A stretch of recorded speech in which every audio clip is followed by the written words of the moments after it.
Hello guys welcome to my channel होइन हिजो के भयो भन्दाखेरि चाहिँ नेपालले जबरजस्त खेल्यो होइन यहीसँग त म त गेम हेर्दा चाहिँ मेरो त सातो पुत्लो उडेको थियो तपाईँहरूको पनि उडियो होला।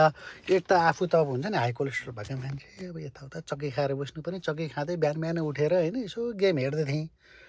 हेर्दा हेर्दा आमामामा केटाहरूले हाने भनेर बस्यो दङ्ग रमाएर लास्टमा त यसो हेर्छ त आमामामा 10 ओभरपछि के गरे केटाहरूले के हो त्यो ब्याटको त्यो उनी ह्यान्डलै फुस्किया हो कि के हो कस्तो सर्ट हो कर्नकेसी भाइ फुत्केको ह्यान्डलले नै छक्का हान्थ्यो यार।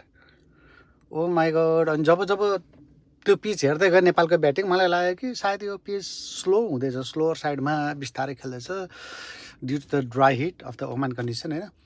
अनि त्योभन्दा भन्दा पनि अब यस्तो स्लो त हुनु पर्दैन नि यार। नेपालको ब्याटिङ 10 नम्बरसम्म हुन्छ होइन। हाम्रो ललित दाजु मात्रै ब्याटिङ गर्न नसक्ने तर his experience bowler so we have to play him. अनि त्यही पनि T20मा 10जना ब्याट्सम्यान किन चाहियो क्या।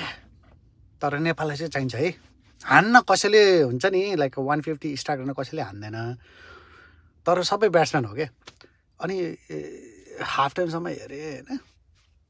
त्यो पछि सेकेन्ड इनिङ जब सुरु भयो ओ माई गड डर लागेको थियो वसिमको।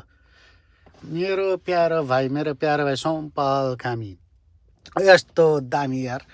सोमपाल कामी अलवेज दामी क्या। जहिले विकेट लिन्छ क्या यार। ठ्याक्क लाएर विकेट लिने साथ होइन म भने उही भनेर सबभन्दा मलाई अनि रिस उठेको चाहिँ होइन 141 को टार्गेट छ सुई बल माथि उडेको छ होइन। मुला यार रोहित पौडेल हेरे हेरे अनि दिपेन्द्र सिंह र रोहित पौडेल छ। Dipendra always a good catcher तर दिपेन्द्र ब्याकवार्ड कुद्नु र रोहित फरवर्ड कुद्नुमा this a lot of difference होइन। तपाईँले क्रिकेट खेलेको छ भने थाहा हुन्छ ब्याकवार्डमा क्याच गर्नु र फरवर्ड गरेर क्याच गर्नुमा होइन this a lot of difference थियो। रोहित पनि त ब्याट फिल्डर त होइन त so Rohit should have call for it कि दिपु दिपु दिपु आई डु भनेर हुन्छ नि क्याच गरे भए त सकिने तर त्यही केटाले ठोक्यो। लास्टमा गएर अर्कोले नि हान्यो पराशर के भन्नेले होइन हान्यो। हिजो त हामीले खासमा लकले जित्यो हो। अनि अर्को कुरा हिजो हाम्रो खासमा भन्नुपर्दा हामी जहिले पनि हार्दाखेरि म्यान अफ द म्याच कसलाई भन्छौँ भन्दाखेरि क्लोज म्याचमा अम्पायरलाई भन्छु होइन। हिजो हाम्रो दिपु त हो तर म म्यान अफ द म्याच चाहिँ खासमा अम्पायरलाई दिन्छु क्या।